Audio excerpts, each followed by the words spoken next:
Setelah rentetan hasil minor sepanjang musim ini, Juventus akhirnya kembali ke persaingan papan atas Serie A. Kemenangan atas Inter Milan tadi pagi pun berpotensi jadi titik balik bagi pasukan Massimiliano Allegri tersebut. Menjanjikannya pemain-pemain muda yang belakangan dapat kesempatan tampil juga membuat atmosfer di tubuh Juventus makin positif.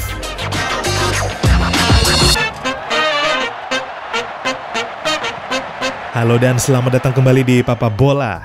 Juventus melanjutkan tren kemenangannya di Serie A setelah mengalahkan Inter Milan di Allianz Stadium tadi pagi dengan skor 2-0. Tuan rumah sebenarnya tampil kalah dominan dari tamunya yang mendominasi dengan 53% penguasaan bola. Melepas 14 tembakan yang 4 diantaranya on target berbanding Juventus 3 shot on target dari 8 tembakan dilepaskan. Namun untuk urusan efektivitas, Juventus sukses mengoptimalkan 2 dari 3 peluang emas yang didapatkannya, sedangkan Inter gagal memanfaatkan 3 peluang emas yang didapatkan. Juventus pun menang 2 gol tanpa balas via Adrien Rabiot menit 52 dan Nicolo Fagioli menit 84. Inilah gol kelima Rabiot musim ini di semua kompetisi, yang 3 dibuatnya di Serie A dan 2 lainnya di Liga Champions. Sedangkan bagi Fagioli merupakan gol keduanya musim ini setelah sebelumnya mencetak gol ke gawang Lecce pada akhir Oktober lalu. Fagioli adalah salah satu pemain muda Juve jebolan akademi mereka yang musim ini dapat banyak kesempatan tampil, sesuatu yang sebenarnya cukup jadi anomali karena sebagaimana kita tahu, Allegri bukanlah tipikal pelatih yang gemar mengorbitkan pemain muda. Tapi memang inilah momentum bagi Fagioli. Begitu juga pemain-pemain muda Juve lainnya karena timnya sedang didera banyak persoalan cedera. Selain Fagioli yang berusia 21 tahun, pemain muda yang mendapatkan kesempatannya pada awal musim ini termasuk Fabio Miretti, pemain 19 tahun berposisi gelandang serang, serta Mathias Sule, pemain 19 tahun berposisi winger.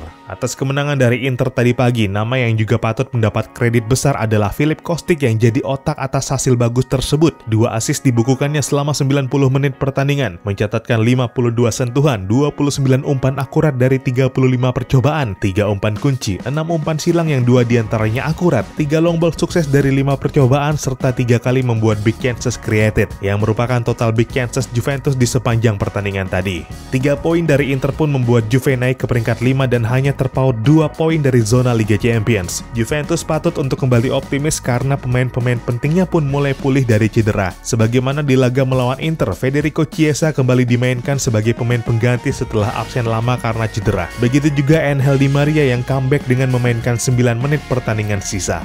Setelah menjamu Inter Milan, Juventus hanya memiliki jeda kurang 4 kali 24 jam sebelum kembali bertanding di Stadio Marc Antonio Bentegodi menghadapi tuan rumah Hellas Verona. Kick-off Jumat dini hari pukul 00.30 waktu Indonesia Barat. Laga yang satu ini mestinya bukan jadi persoalan berarti bagi Juventus, karena Verona sendiri setelah 12 pertandingan awal musim ini di Serie A hanya bisa menang sekali dan 2 kali imbang. Selebihnya jadi bulan-bulanan lawan-lawannya. Di atas kertas Juve jelas lebih superior dari lawannya nanti, tapi tentu jangan lupa juga bahwa musim ini Juve dibuat terkejut ketika dikalahkan Monza pertengahan September lalu, yang kala itu juga mendekam di dasar klasemen Serie A dan bahkan belum pernah menang sebelumnya di kompetisi kasta tertinggi Italia tersebut. Karenanya Verona harusnya pantang dianggap remeh pasukan Massimiliano Allegri, apalagi pada periode saat ini Juventus mestinya haram kembali kecolongan. Persaingan di Serie A sedang ketat-ketatnya. Puncak klasemen memang masih terlalu jauh untuk Juventus yang kini dikuasai Napoli. Namun dengan meminimalisasikan kehilangan poin di pertandingan-pertandingan sisa, setidaknya Juventus bisa menjaga persaingan di zona Eropa. Dan laga melawan Verona nanti juga menjadi sangat krusial karena penting untuk Juve membangun momentum bagus sebelum di laga berikutnya menghadapi Lazio yang sedang kompetitif di bawah pelatih Maurizio Sarri.